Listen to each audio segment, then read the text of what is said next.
You are listening to the Outside the Boards podcast. I'm Danny O'Leary. For most of my professional career, I have worked in mainstream sports for some of the world's leading sports organizations and properties and blue-chip brands, helping to create award-winning omni-channel marketing campaigns, result-driven sales strategies, and impactful brand-building initiatives. But all that work doesn't compare to the fun, excitement, and challenges I've been fortunate to experience working for the king of all sports, polo. For nearly a decade, I've put my heart and ambition into helping advance the sport of polo. I've made lifelong friendships, met some incredible people, traveled to memorable polo destinations, and heard the craziest stories.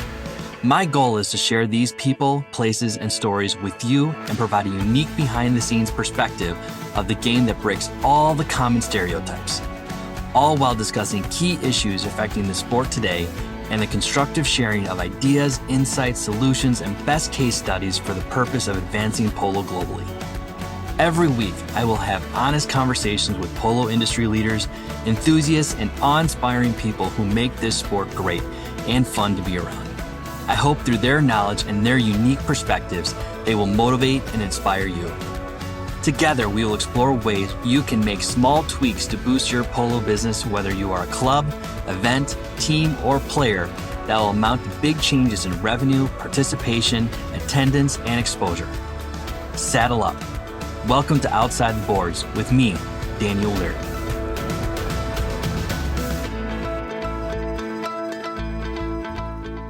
Hi everyone, Danny O'Leary here, and welcome to Season 2 of the Outside the Boards podcast. Hope everyone continues to be safe and healthy this fall. The 128th Argentine Open is underway, and I'm sure all of you have been tuning into the action.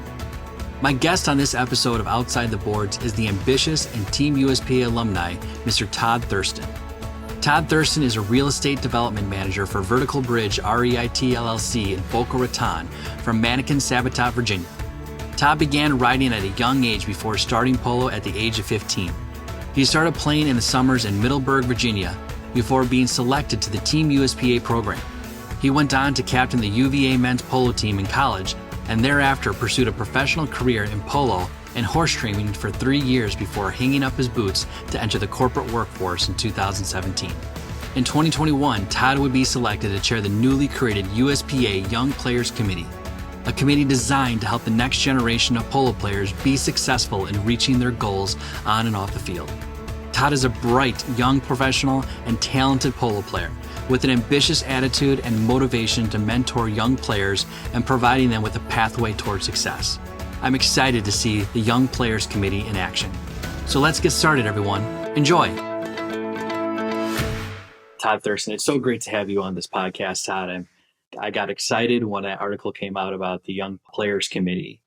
And my goal with this podcast is to cover multiple angles within the sport. And when that came about, I got excited because that's a very unique perspective to look at the game as the young players that are associated with the sport, whether they're very young individuals all the way going up to Team USPA, which I understand that you were a member of at one point, or are you still? That's a good question. I think I technically am an alumni Team USPA member. Okay. But yeah, at one point I was and still wear the colors in some shape or manner. You still represent. That's the important thing. Good deal. Well, I'm excited to hear your perspective and the goals of the committee and really diving down that path. But first and foremost, I think myself as well as the audience wants to get to know you a little bit better. Where are you from, Todd? So I'm from Manakin Sabot, Virginia, which is right outside of Richmond. Okay. And is that where you grew up? Yeah, that's where I grew up. Spent pretty much my whole life in Manakin Sabot up to my college time, which I went literally just up the road to Charlottesville to the University of Virginia. Mm-hmm. So I very much call Virginia home. Got it. Now, your entrance into polo, are you within kind of the Virginia polo community for the most part? Yeah, so I wasn't to start with. So I kind of really got my start first in riding. I feel like the first time I got on a horse I was maybe 4 or 5 years old. My parents rode and my sister rode, and my sister and I shared a pony. Kind of the typical day would be come back from school and I'd either go on a bicycle as my mom would pony my sister, or we'd switch off and I'd get to be ponied by my mom and my sister would go on a bicycle. So I grew up riding, did pony club, and then our kind of family sport was fox hunting. I grew up fox hunting with my mom, dad, and sister. Ended up whipping in with my father a great deal at Deep Run Hunt Club and kind of did that up until I'd say middle school. And I actually was pretty close to quitting riding. I was going to an all boys prep school at the time, and riding was definitely not the first sport that guys in middle school were excited to talk about. Um, Yeah, especially at a prep school. yeah, exactly. So, yeah, I was in my 8th grade, and my sister and a couple of her friends, actually really neighbors of ours, started going up to Charlottesville, and UVA, our Virginia Polo Club, has a high school team. And my sister started playing there with our neighbors. And at the time, again, I was still kind of getting away from riding. I was kind of wanting to try my hand at any other sport. Maybe I think I was trying football at the time. It was a very short-lived football stint. And no, just one day that I decided to go watch my sister play an arena polo game up in Charlottesville. And I was like, wow, this looks pretty interesting. I love ball sports. I was playing mainly lacrosse at the time. I was obviously still riding as well, doing a little bit of fox hunting. And I was like, hey, I got to try this. This looks amazing. I combines the ball sport and riding. I think I should give it a try. So yeah, I ended up taking some lessons through the Virginia Polo Club, and that's kind of how I got my start into the sport. Getting a start in fox hunting is vastly different than what I feel like others have gotten into the sport from an equestrian perspective. It's always been hunter dressage, jumping, your typical equine sports. No one really has ever, said, I got my entry from fox hunting. That's a first.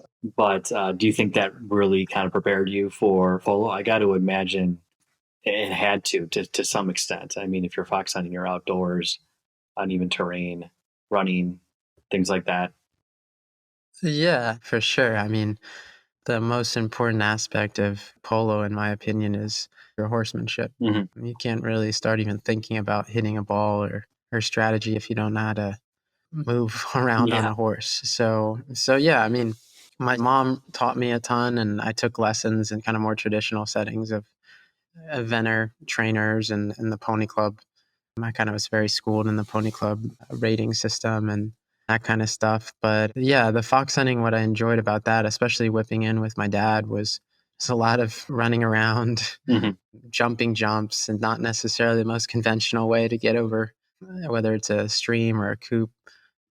I think it definitely helped. And then, of course, everyone, I'm sure, has talked about it as well. I had some ponies that weren't the nicest of ponies to begin with, and I fell off countless amount of times and had some difficult little ponies to work on, but they ended up teaching me to be the rider that I was starting out playing polo.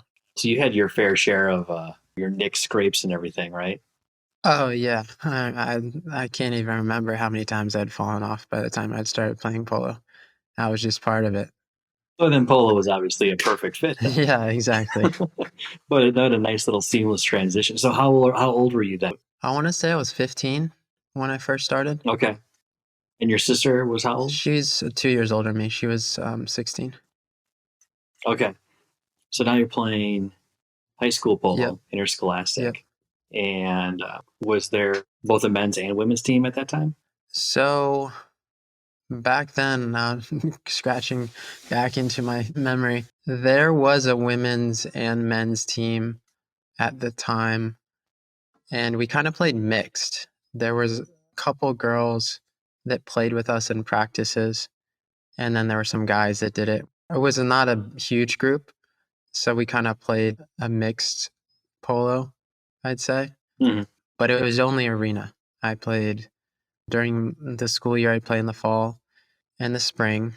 And then those first couple, I think 1 or 2 summers, I played at Virginia Polo Club in the arena as well. Okay. Did your sister take a polo for a while too, as well? Yeah, she did. She definitely did. I forget when she ended up. I think when she stopped, she went to boarding school. She went up to Foxcroft and Middleburg, and she did kind of went more into eventing. Okay, I see. But you stuck with it, obviously. So where did you go then from high school? So, kind of from high school, and I'd say my junior year in high school, I started going up to Maureen Brennan's place in Upperville at Langolan. And that's where I first kind of got my taste of grass polo. I started doing that. I was a working student. So that worked basically. I was essentially grooming, picking stalls, feeding horses, taking care of clients during games in exchange for getting playing time. And I did that for basically 4 summers, which included getting into my college years. I ended up at the end of my senior year, I was super lucky and blessed to get into the University of Virginia, which was my dream school. It was my prep school at the time. The number one school to get into was UVA, and ended up, getting super lucky, got into school, and that's kind of where I continued my college and polo career, was playing on the men's team at UVA. So you're a Cavalier, huh? Yes, sir. Wahoo wah. Well, they're going back into my brain. I remember UVA was one of my top schools that I loved to get to because I was an architect major. And UVA had a very good architecture school. I don't know if they still do. Yeah, no, they have a great one. One of my best friends went to it. Yep. So you played collegiate polo at the UVA. Now they still have a polo team, right? Yep. I was super lucky. Our recruiting class was, in my humble opinion, was one of the best that UVA's had. And then the team at the time was kind of an all-star cast of players. Who are some of those players? The guys that were on the team were CB Shear, Mauricio Lopez, and Felipe Viana. And the guys that came in with me were a set of twins, which was Tyler and Austin Burdick, and then Garvey Bay. Are those guys still playing today? Yeah. Garvey's actually down in Argentina playing at La Fina. Still stay very much in touch with him. He's a super great friend. And Tyler still plays. He's a veterinarian now. He's up in Northern Virginia. And unfortunately, Austin passed away, I think, a couple years ago. Yeah. Walk us through your career in polo in college. Do you guys have a successful 4 years? Yeah. I think our practices were the best that we could ever have asked for, because we were the freshman team that was playing that all-star cast. And I think the first 2 years, I believe, if I can recall, they won the national championship both years. And I was the 4th player. I was the alternate. And then my junior year, I had a really bad luck and got in a very strange case of pink eye that I lost vision. Oh, no. And it was the week before nationals, so I had to sit down that year. And then my senior year, we got to the finals and lost to a really strong team at Westmount.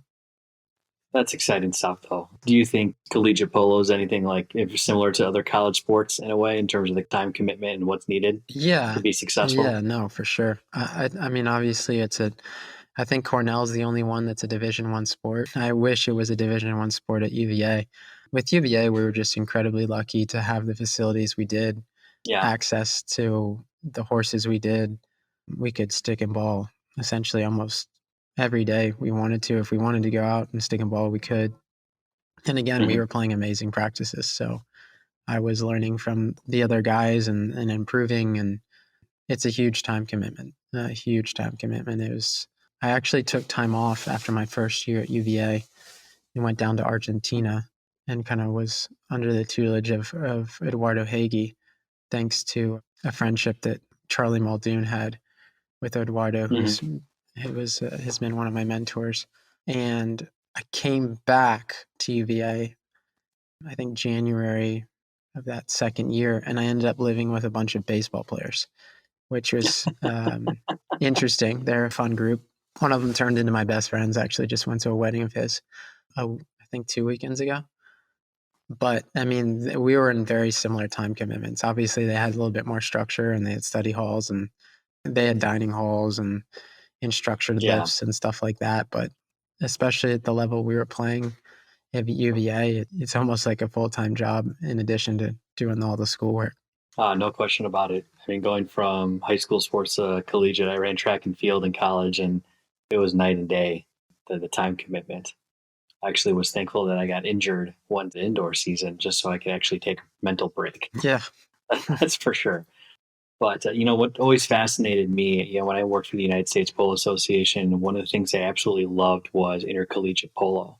And I remember the first few weeks on the job, I did a map of all the intercollegiate polo teams throughout the country, and I was really amazed at some of the powerhouse Division One sports schools that had polo teams, including the UVA. And it was impressive. Like, oh my gosh, how some of these schools not know that they have polo teams, let alone successful polo teams? I think I found some crazy statistic that I think it was UConn had a polo team, and the number of championships that they had was like equivalent to their basketball. Like some crazy statistic that I guarantee none of the student body probably wasn't even aware of. And I remember it kind of blew up a little bit like, what? The polo team has what? How many national championships? I thought we were just a basketball school to be proud of. But it was always cool. I mean, I was always a huge fan of intercollegiate. And part of that was I came from mainstream sports and NCAA and a lot of the Big Ten, SEC, Pac 12, you name it, were clients and their blue chip sponsors and what have you. And it was always exciting to see and to kind of play off that popularity with mainstream sports was always exciting. And that's always my motivation was to kind of really promote intercollegiate polo. So it's exciting that you got to play at that level, especially with a school that has a very good athletics program. That's for sure. Yeah, no, I'm very happy I was able to participate in the intercollegiate level. I think one of the things that's super unique to the intercollegiate level is somewhat of the level playing field. The way that's set up is if a team comes or we go to another team's facilities, we all have the same pool of horses. Mm-hmm. We basically have to trade off horses. And it really creates a level playing field. That's something I didn't really put two and two together until I got more into the professional ranks. How amazing that is, because the best horsemen and the best players really shine through. It wasn't because they had better horses. It was down to the individual. So, for those who don't know or anything about intercollegiate polo, walk them through in terms of how that works. And when you go to a school or you're in a tournament, how does the distributing of horses work when you go to a school to play? Yeah, so that's a great question. Essentially, it's kind of pretty open book. I mean, you try to be super forthright to your opponent, and you have a horse list, and you kind of go through all of them. You can kind of give a ranking of each chucker, and you say, okay, this is going to be your best horse, this is going to be your medium horse, and this one's unfortunately not going to be a very fun chucker for whoever's riding it. Mm-hmm. But for the most part, everyone I've always had a good experience in terms of if I'm on a horse that I don't know, the other team was always super respectful and said, hey, like, this is a tough horse, and it was a tough horse, and this is a good horse, and it was a good horse. And obviously it's a small community and you get to know the strings. So that was kind of another thing, that part of the tactical game, figuring out which horse was best for each player. I remember I had one horse named Carl that for whatever reason I found a way to play really well on, and other players on the team were like, I don't know why you like this horse, but by all means take it. But you can find Well, little a horse named Carl is the least expected name of a yeah, it's a horse. pretty bland name. But yeah, it's you find little nuggets in there that you could have a little tactical advantage if you had one player that could play a really difficult horse well, and then the other team had that same horse and they couldn't, you could definitely get a tactical advantage that was super beneficial. Now, what did you study when you were at UVA? I studied Spanish and then I minored in media studies. Oh, all right. Well, let's not continue this conversation in Spanish because I would do absolutely horrible. I've lost a lot of my Spanish, just like anything. Once you kind of lose practice of it, it kind of disappears. But I usually try to have some friends that speak Spanish, and I'll watch some TV shows in Spanish. So try to keep up with it like that. Now, are you in media now that you graduated? No, that's a good question. I mean, I have a lot of interests. It's kind of scattered all over the place, but one of my passions really is film. I've always enjoyed kind of all aspects of it, from the directing side to the cinematography side and to the acting side. I remember my mom, she always thought I was going to be an actor when I was a little kid because I'd always do little skits and do voices and stuff. And she found out pretty quick that that wasn't meant to be because I had major stage fright. But yeah, I mean, I love film, and the media studies minor allowed me to take a lot of film classes, and I have some friends that are kind of in the film industry. But now I'm in real estate. I work in a cell tower company called Vertical Bridge down here in Boca Raton. Okay. So now one thing is for sure, we need a Queen's Gambit version of a polo story that we can get on Netflix. I think that would be gangbusters for our sport, the way that did it for chess. Oh, yeah. That's for sure. So I'm going to give you an assignment after that podcast, and that's what it's going to be. I love it. Speaking of that, have you ever engaged with the guys at Chucker TV or Polo Channel and them and all? I mean, that's not film, right? At the end of the day, that's more or less broadcasting. Right. One of my best friends is Rob Jornaves, and we actually met at UVA. Well, actually, we met in Argentina. Actually, I was taking my semester off. Oh, that's right. He went to UVA. Is that right? Rob went to UVA. That's right. We met in Argentina on a whim. I was sitting in the stands, and I was wearing a UVA hat, and he was down there doing his gap year. And he just said, like, "Hey, man, do you go to UVA?" And I was like, "Yeah, I do." And he's like, "Oh, I heard someone's down here. They went to UVA," and we just kind of started talking, and then we kind of went our ways, and then we kind of reconnected at UVA. But yeah, we became essentially best friends, and he's still one of my closest friends to this day. He and I have always talked as he started horseplay and Polo Channel. We were friends before he started that. So I've seen him really grow into his own. It's been really amazing to see his journey with Polo Channel and now Running Iron and his production company. Good deal. So now, when did you graduate college? I graduated back in 2014. So you graduated in 2014. Now, how did you come about playing on Team USPA? So I started on Team USPA being a working student at Marine Brennan's. That's kind of where I started playing grass polo and started, I guess, to get a little bit of attention. And I had some amazing mentors there. Marine at the time had a lot of Chilean players that she brought up during the summers, and I learned a lot under really Chile's best players came. There's two sets of brothers, actually, the Zagers brothers and the Vial brothers. And Cote and Tano really took me under their wing back then and kind of helped me improve my skills. And then Charlie Muldoon, who was playing in Northern Virginia and kind of the Maryland area, noticed me and took me under his wing. And Charlie was the one who kind of made the huge recommendation to Team USPA that I should be on it back in, I think the year I got on it was 2012. So I think it was right after I went to Argentina and came back to UVA that summer is when I was on the 2012 class of Team USPA. And for those of who don't know, what is Team USPA?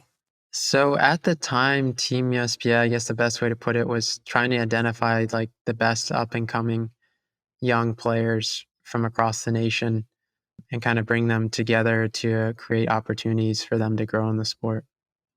And how many people were in your class at that time? I think there were 8, I believe. Do you remember the people who were in your class at that time? So they end up listening to this. I'm sorry if I forget one. There was Sterling Giannico, Stephanie Massey, Tiamo Headspath, Kareem Rosser was on it. And then the two last guys were Lucas Reed and Zach Robb. Okay. That was a solid group of guys. Yeah, no, super solid. Now, being on Team USPA, did it take you anywhere pretty cool overseas, playing in other clubs and so on and so forth? Yeah, so the summer of 2012, I was blessed to kind of have the opportunity to go out to Sheridan, Wyoming, Hmm. and they gave me a truck and trailer and a string of horses to go out there and train. They had a great training program, and Jillian Johnston's family kind of helped a great deal over there. And they're over at Flying H, and then there was Hmm. Bighorn that we played a lot at. And that summer, Tiamo, Stephanie, myself, Lucas, and Zach went out there and spent a summer out in Sheridan and trained there. And there were a bunch of really great pros out there. And then I went to Florida, to Wellington, Florida, a couple times, just kind of during my winter breaks or spring breaks during school. And then Team USPA helped me go down to Argentina in the winter of 2015. I went down Hmm. there with Russell Stimmel, and we played out in La Pampa with a guy named Gaston Laole, which was definitely a great experience. Okay.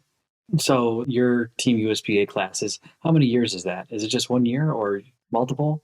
So back then, once you were on Team USPA, you were kind of on it and for the Yeah. foreseeable future. But as Hmm. it's grown, I don't know how many years you have to be on it before you kind of get turned into the alumni group. But I'd have to Got it. double check on that. Now, what were you doing then after Team USPA? That's a great question. So during the summers, I went back to Sheridan.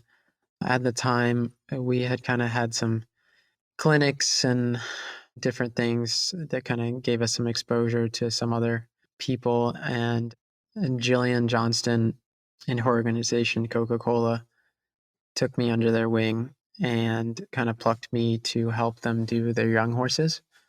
Hmm. And I ended up going, I forget, 2 or 3 summers after that Team USPA summer. And I was working with Brendan Whittle, who's from South Africa and probably one of the best horsemen I've ever met. Brendan, I can't say enough good things about. He was an amazing mentor, amazing friend, amazing boss. But he's the one who kind of taught me the horse training side of things. Okay. Yeah, that's what I was going to say. You're talking about horse training, not you training. Right. Yeah. Horse training. Got it. Yeah. No, I was just super blessed to be with him. He kind of taught me kind of from the ground up. He did a lot of natural horsemanship and a lot of stuff on the ground and learning how to look at the movement of horses and how they move on the ground and see how that applies to when you get on the horse and doing all the homework off the field and in the arena to make the transition whenever you do get to play polo the easiest part. But yeah, Brendan he's a gem in the horse Yeah. training and polo world. Well, that's exciting that you got to spend a lot of time up in Wyoming and Sheridan. I mean, I've heard nothing but amazing things, you know, about that location. I mean, just the scenery in itself to play around is pretty spectacular. Not the Flying H, is that's the Pacific Northeast circuit, right? So that's Cheryl Six territory. Flying H, I don't know. I'm not sure what territory it in. I got to look at the map. Yeah, I'm not sure. I'm not very good with this regional stuff. So, how did this Young Players Committee kind of come about? Were you behind kind of this movement? Did the U.S. Polo Association see a need for it? What's kind of the story and motivation behind there? Yeah, so I at the time had taken a step back from polo. I had stopped playing full time in the spring of 2017, and I was trying to make my transition kind of into the more corporate business world.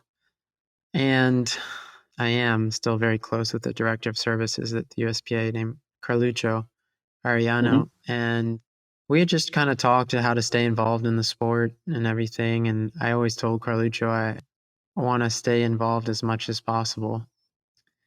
And we had kind of talked a little bit, and he was talking to the CEO at the time, and he kind of mentioned, hey, like we need someone to kind of create a new committee of younger players. There's obviously a ton of voices within the USPA and a large amount of really great amount of volunteers, but the predominant age of these volunteers were above 40.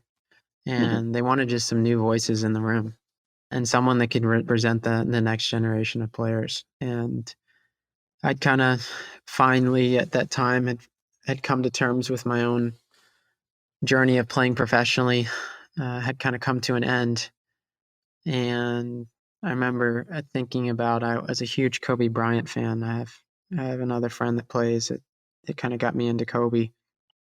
And one of the things that he said when he finished up playing basketball, there's a really great interview, and I encourage anyone listening to this should definitely check out the video. But essentially he was saying once he retired, he looked back on his career and the winning and all the championships and those goals were kind of all small compared to the importance he found in inspiring the next generation.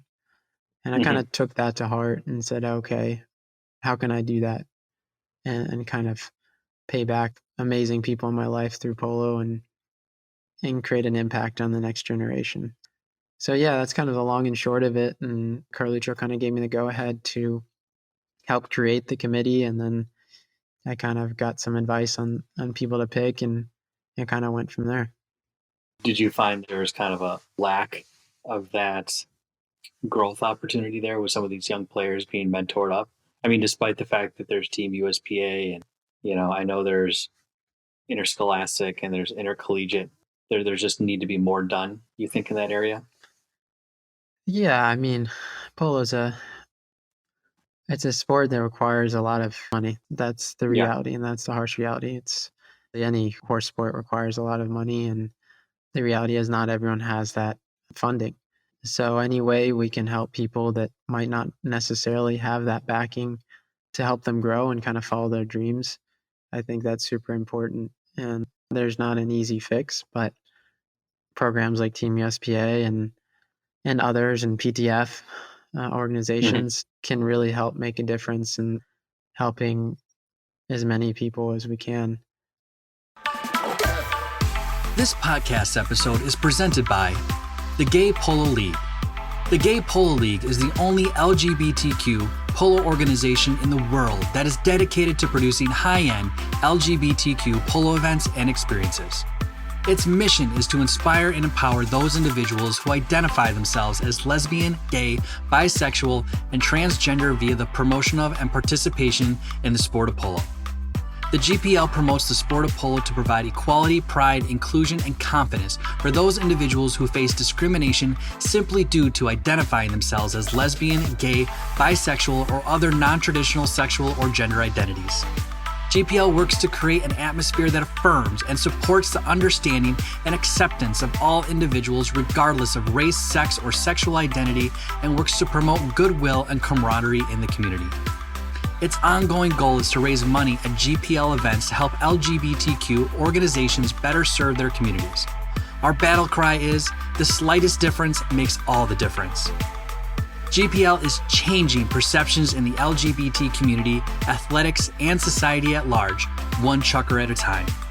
In 2022, the GPL was awarded the Champion of Equity and Diversity in Sports, awarded by the Palm Beach County Sports Commission. We invite you to join us. For more information about the organization, its events, and how to donate, please visit www.gaypolo.com.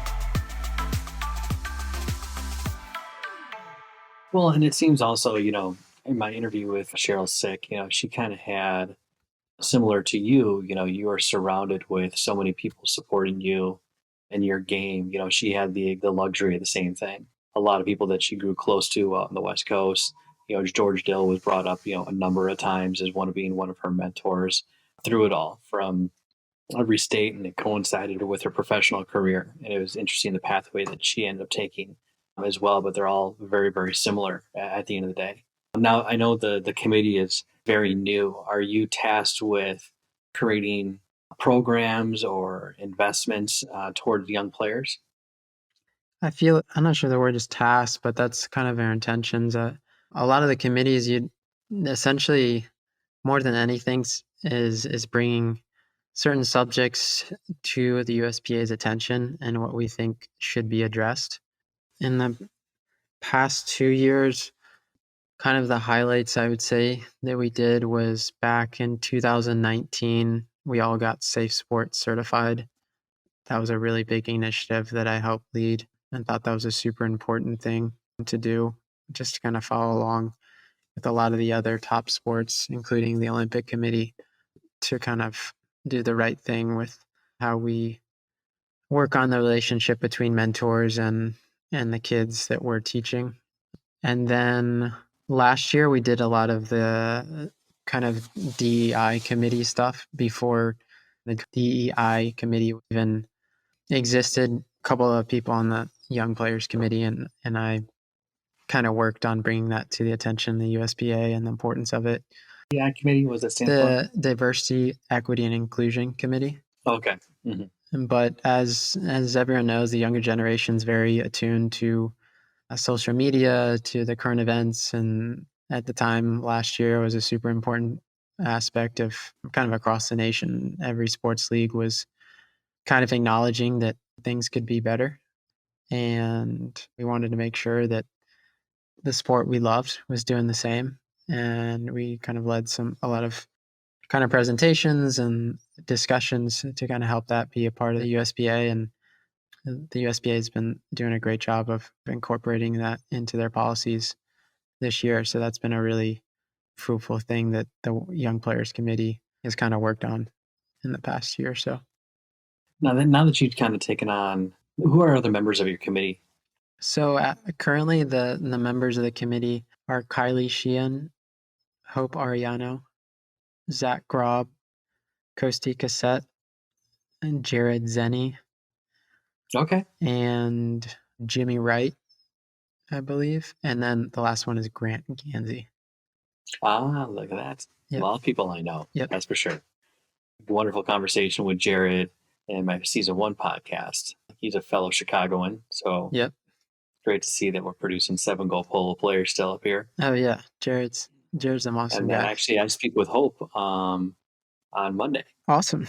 Yeah, so I'm excited to talk with her. I know she's incredibly busy, just got down to Argentina, I think, earlier this week. So that's going to be exciting for her to be playing down there, that's for sure. Now, obviously, you have a profound love for this game. You wouldn't be doing what you're doing and leading the charge with this committee.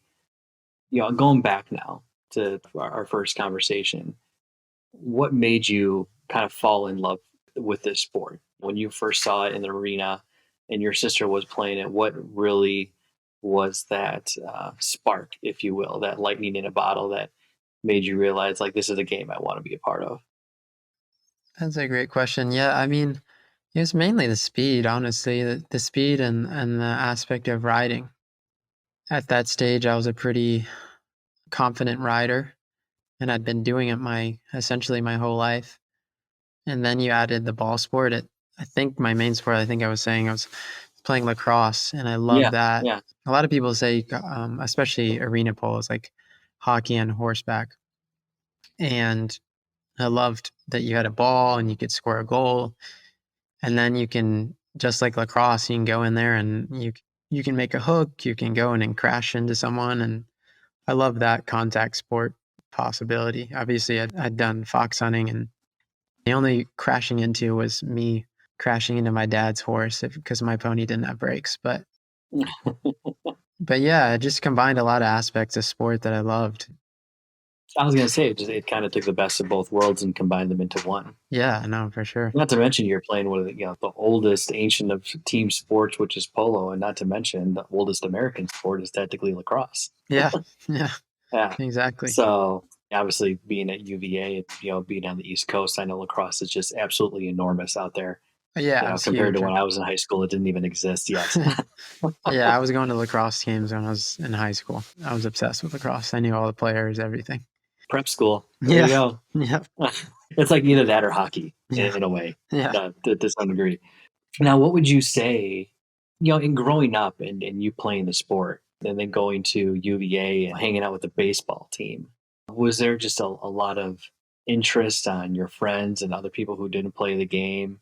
Did they have a profound respect for you? And how dangerous the game was and everything? Yeah, I think as I got older, obviously in high school is a little bit more cutthroat, and we're all not that mature yet. And I was a kid that kind of rode ponies, even in high school. After my sophomore year, I basically quit all team sports at school to pursue riding and playing Yeah. polo full time. So I feel like at that time, I missed being around my school friends. Obviously, I had some really close friends that were super supportive, but there was definitely more of a stigma about it. But as I've gotten older and been in the polo community for a lot longer, and now getting out of polo as well, when I say I don't really go around and say how I used to play polo, but if it comes up, I do mention it. There's definitely a ton of interest and during college polo. UVA's college game experience at polos gets pretty wild, and there's fraternities would come out and watch, and my roommates would come out and watch, and they got pretty rowdy, and they're always super supportive. So I feel like that's what arena polo should be. yeah, no, for sure. That's the beauty of arena polo. It's a smaller place. You can see everything at once. It's a little bit more viewer friendly. I guess that's the best way to Yeah. put it. With you living with some of the UVA baseball players, I feel like, my gosh, that I hope that there was some type of hand-eye coordination competitions out there, just to prove like, I probably have it better than you, baseball player. You're staying stationary, swinging a bat at a ball that's coming towards you. Yeah, let's put a 55-inch mallet on there, make the sweet spot Right. smaller, Yeah. and hit the ball, Yeah. of equal size. My gosh, I talk about this all the time. Like, ever since I got involved in the sport, I said I would put some of these pros up against any professional athlete that's out there, and they could easily hold their own, no question about it. Just balancing the ball and tipping it on the edge of the mallet while running 25 miles per hour on a horse is a pretty incredible feat. Oh yeah. For those who are getting into the sport or interested in getting into the sport, both as a young player or someone who's in their 30s and 40s, what would you tell them that you're going to love the sport? This is why you want to get into it. Who's the right type of person to get into the game?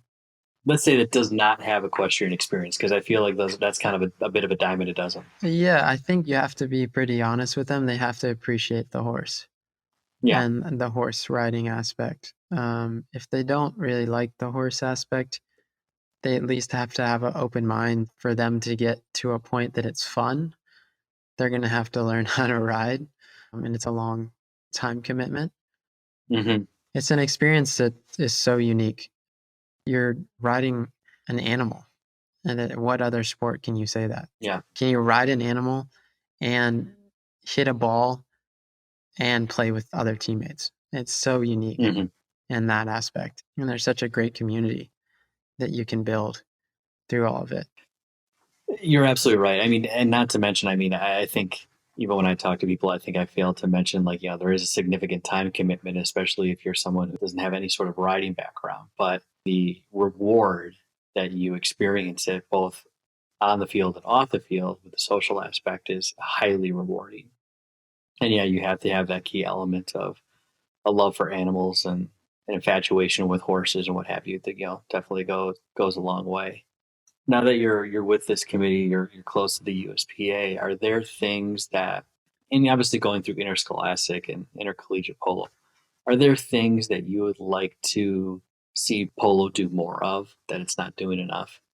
And I know that's a very broad question, whether it be from a marketing standpoint or rules standpoint, tournaments on the field, to it's a very open-ended question. Yeah, I mean, relating to what I'm doing, I think finding ways in which people after college can stay involved in the sport and Yeah. encouraging them to do that. For the majority of people that finish college, they have to take time off from polo just because they're going into Yes. their careers. It's a super busy time, and They might not have that discretionary income right away. Right. Yeah. So when you say, you're young players, it's not kids. It's Yeah. So my committee, Hope is the youngest one. I'd like it to cover as young as possible, but I think it does go kind of into the young professional ranks. I'm actually about to be 30. I'm here in January. But I think there is a huge gap between, in my opinion, like after the college, which is around 22 to 40. Yeah. There's, like I said, it's a huge time commitment. You're building your career, you're building your family. It's hard to validate spending the amount of money you might have to spend to do polo or the time. You're right. Even when I was at the USPA, there was a significant drop off after a certain year, and it was right after college. Yep, exactly. And you hit all on the point. It's like, how do we break down those barriers to make it accessible for these people while they're building a career, while they're starting a family, and so on and so forth, until they have that discretionary income by the time that they're 40s and they're buying a home, that they can buy ponies and spend more time out there in the field. I find it to be a very difficult thing to solve at the end of the day. I mean, that's so cultural related and so embedded and tied to money, I think, a lot of the times, or other commitments. But if we can solve that and make it easy for people to continue their polo career and hobbies, I think that would be a huge win. That's for sure. It's either they're out of college, they don't play anymore, you run the risk of them not coming back ever again. And that's always scary. Like, I mean, all the kids that I remember playing the intercollegiate polo when I was with the USPA, it's just like, oh my God, these guys were so talented. But it's just like, you always wonder, like, some of the kids that did play were talented. Are they still in it? Yeah. Or do they still plan on returning? No, for sure. It's tough. And I think we all wish we could kind of have that crystal ball and predict how we could do it. To some degree, all sports are faced with that. But here in Chicago, for example, there's running clubs, like I was track and field, there's running clubs and so on and so forth. And everyone had, not to mention it's cheap. I can go to a marathon running club and join 30 other people and we can all train together. And, that's through local gyms and things like that. You have sport and social clubs all the time where you get together and picking up flag football and then having a beer afterwards. But those are like right in the city. That's not polo where you have to drive out to get there or somewhere for that matter. Right. I mean, we always talk about here in Chicago, I'm like, oh my gosh, how can I take polo and bring it to the city in a sense? Like, can I rent out a space that's in between tall buildings and do a scrimmage or something like that, or just do a riding license like right there in the park? Like, is it possible? But they used to have the Chicago Avenue Armory where they did have that luxury off of Michigan Avenue. That doesn't exist anymore, unfortunately. Yeah, I mean, even in arena polo, it does require a lot of space. A football field. Yeah. So what's next for you, aside from the polo committee? That's a great question. Now, what's next is I've been working here at Vertical Bridge. I was really lucky when I first started. My buddy Jared Zenny was interning here, and the chairman of the board of Vertical Bridge is Mark Ganzi. That's where it sounds familiar. Yes. And Jared had said, hey, you should do an internship here. And at the time I was kind of shy and I didn't really want to ask.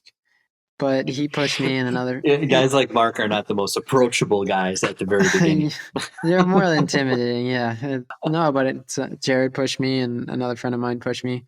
And Mark was amazing to me and he offered me an internship. And I was 26 at the time. And I interned with their summer intern class with Jared and a bunch of the other interns. They were kids in college or kids in high school. I was by far the oldest. Yeah, just really grateful for Mark for giving me the opportunity to intern. And I worked as hard as I could that summer and was very blessed to have a job offering at the end of the summer. And I've been working here for almost 4 years now. But yeah, for now, I'm going to be here. I do have aspirations to go to business school and go get my MBA. And then kind of in the end of the day, I'd love to run a company myself. I love leadership. I read a ton of books and love to learn how companies have been built and how teams have been built and how to find the right culture and all that good stuff. So I think for now, just work as hard as I can at Vertical Bridge, probably down the line, go to business school, and then hopefully find a way to start my own company. That's awesome, man. I'm excited for you. From what I know about Vertical Bridge, they have a really unique business model. And aren't they involved in cloud So Mark's main company that he's a CEO of is Digital Bridge, and it's the investment company that is a partial owner of Vertical Bridge, and Vertical Bridge is kind of the main American branch of cell towers. Our kind of That's right. bread and butter is building cell towers, acquiring cell towers, and doing rooftop antennas. But yeah, That's the right. Digital Bridge, they have like DataBank and some other companies that are in the cloud space for sure. That's awesome, man. Well, I'm excited for you, Thanks. both on and off the field. I'm really excited to see what comes of this Young Players Committee. I think that's really exciting. No doubt about it that there needs to be continued mentorship, both youth as well as guys like my age. I turned 40, so but still need it. Yeah. Need more Charlie Muldoons that are out there. That's for sure. Yeah. So I'm really excited for you, man. Everything that you're doing, and excited to see your name more out there. That's for sure. Doing good things. Hopefully one day see you executive producer somewhere in the end credits of a film somewhere. So to end the podcast, let's do it that way. What are your top 3 binge watching shows, both on regular TV and on demand? Ooh, that's tough. Like what I'm watching now or in general? Like all time? What are you watching now? Because I know a lot of good ones have started. So I just finished Ted Lasso's season 2, which was excellent. Okay. Ted Lasso's first season won, I think they won a ton of Emmys. A lot of the actors won. I think it won best comedy series. I've just finished Ted Lasso. In terms of like best TV shows that I would recommend, Game of Thrones is up there, obviously. Breaking Bad, first season of True Detective is excellent. And then I can be a huge history nerd, and I love The Crown as well on Netflix, Okay. which is excellent.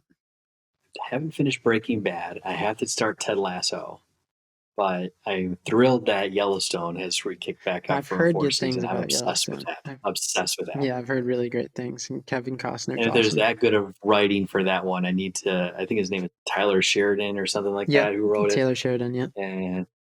And he did, what was the motorcycle one? Sons of Anarchy? Sons of Anarchy. He did that one. Yeah. Then that Sons of Anarchy has to be just as good. So, and I'm not watching Goliath now.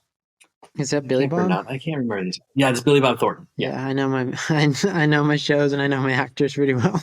You do. Wait, I mean, I'm really good with faces and really pretty much nothing else. But there you go. As we're coming into this winter, at least it's freezing cold up here now. We got our shows to binge watch. Oh, yeah. But excellent, Todd, man. Hey, thanks for joining. Again, excited to see what you're going to do out there. And keep in touch, buddy. Oh, I appreciate it. We'll have you again in a year or so, and we'll see what's happened. Thank you so much. I very much appreciate the time you gave me on this podcast. And like you said, it's the big thing with the Young Players Committee is finding a way to give back to the next generation. I've had some amazing mentors like Charlie Muldoon and Brendan and Carlucci Ariano, who've kind of helped really push me in great directions. And actually a quote in the last episode of Ted Lasso that stuck with me. I actually watched it last night, and they were talking about mentors. And one of the characters says, a great mentor wants you to move on, and a even better mentor knows you're going to move on. Having mentors in your life that can really push you to the next level, I think that's such an important aspect of life and in polo in general. I would highly encourage you, and I can put you in contact with, I think he now works for the national chapter, is the Positive Coaching Alliance. Oh, Are you yeah, familiar I've with heard of that? Yeah. That would be a good group to come because they're a big mentor group within sports. I can't off the top of my head know what their mission statement is, but a gentleman I know here in Chicago, I think works for their program on a national level. He used to be the head of, I think, the Midwest, and now he's gone up. But maybe there's a potential connection or resources that they might have to further your goals and ambitions with the committee. So Yeah, no, I appreciate it. No. I'll have to look at my contacts and after this week, I'll make sure that I try to put you guys in touch with one another, because I think he's actually reached out to me when I was with the United States Polo Association at one point, seeing if there was a potential connection between what Positive Coaching Alliance does and with the USPA. So Awesome. we'll get that done. Sounds like a plan. Excellent time. Appreciate it, Daniel. All right, buddy. Take care. You bet. Have a great holiday. You as well. Bye-bye. This April, the sporting world will be celebrating a momentous milestone as the Lexus International Gay Polo Tournament, presented by Douglas Elliman, returns for its 12th year from April 6th through the 10th. The International Gay Polo Tournament was founded in 2010, and the event has grown in popularity, creativity, and impact, with nearly 3,000 players, attendees, and merrymakers from around the world attending the event annually. The event was created to generate awareness and to move the needle forward for LGBTQ athletes, and to ensure athletes not only have the same opportunities, but also have a safe place to learn, grow, and excel in their sport. Since its inception, the priority has remained to raise a significant amount of money in support of diversity and inclusion initiatives for other LGBTQ organizations. Since becoming a 501c3 organization, the GPL has donated over $30,000 to organizations such as Compass Youth Program and SAGE. This year's event will benefit One Pulse Foundation, an organization born after the tragic events that unfolded at Pulse nightclub, where 49 people lost their lives in 2016. One Pulse Foundation's mission is to create a sanctuary and build a national LGBTQ museum to honor the victims. This year's event will be marked with full slate of activities and will celebrate with fun, fashion, and of course, polo. The 5 days of festivities will come to a head in a majestic match only rivaled by the creative competitions from the Tailgaters when the event returns to the International Polo Club Palm Beach in Wellington, Florida. To learn more about this year's event and to purchase tickets, please visit www.gaypolo.com. Thank you for your support, and we look forward to seeing you at this year's must-attend event. Now we have reached the part of the show where we address outside the board's issues affecting the sport of polo, with the sharing of insights, ideas, and best practices towards solving everyday marketing, branding, and sponsorship problems, avoiding bad habits, or helping to navigate through new trends and how to best leverage those opportunities. Hi everyone, Danny O'Leary here. Hope you all enjoyed episode 4 of the Outside the Boards podcast, season 2. On this episode of Insights, I want to share with you a little about knowing your audience. Now, this is a great segue in from our previous episode of group options versus ticket options, because it allows you to understand different patterns about your audience and certain demographics and what have you, as well as, most importantly, their interests at the end of the day. And this actually helps craft certain marketing platforms, help you target specific sponsors, and so on and so forth. So with that being said, there's basically 2 to 3 ways of collecting data on knowing your audience. The most common way is via social media. So if you guys have accounts on Facebook, Instagram, Twitter, YouTube, and so on and so forth, each one of those groups has specific analytics for that particular platform that allows you to see engagement results, but just general demographic information about your overall audience. It's very top line. It's very specific to those accounts. You can go a bit further and aggregate all of that information into one using things like Sprout Social as an example, which is something that I use. It's costly to do, but very efficient if you're looking to optimize a whole social media process, having one area where you can post particular content that spreads throughout your platforms at the end of the day, instead of having to do it per individual platform, which can actually be relatively time consuming. In addition to that, it aggregates all of those analytics from each of those platforms, as well as uncovers additional analytics too that is very helpful to knowing your audience.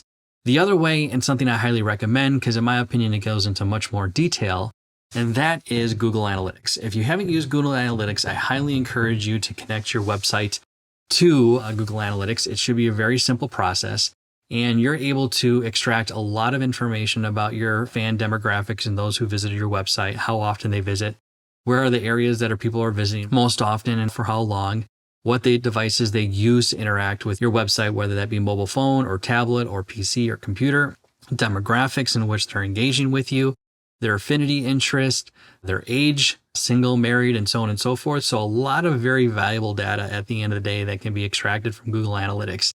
And I highly recommend that you take advantage of that opportunity.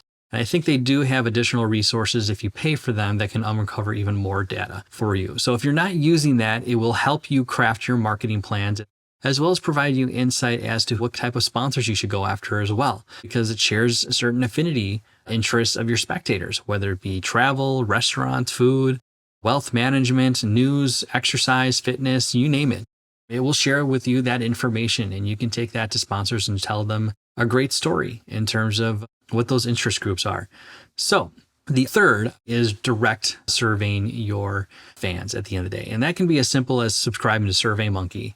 And you can upload that to your database. I believe it also connects to certain websites like Squarespace and Wix and things like that. So it's also highly encouraged because I use SurveyMonkey, for example, to really get specific information to help me answer and craft specific strategies that I might have on my end.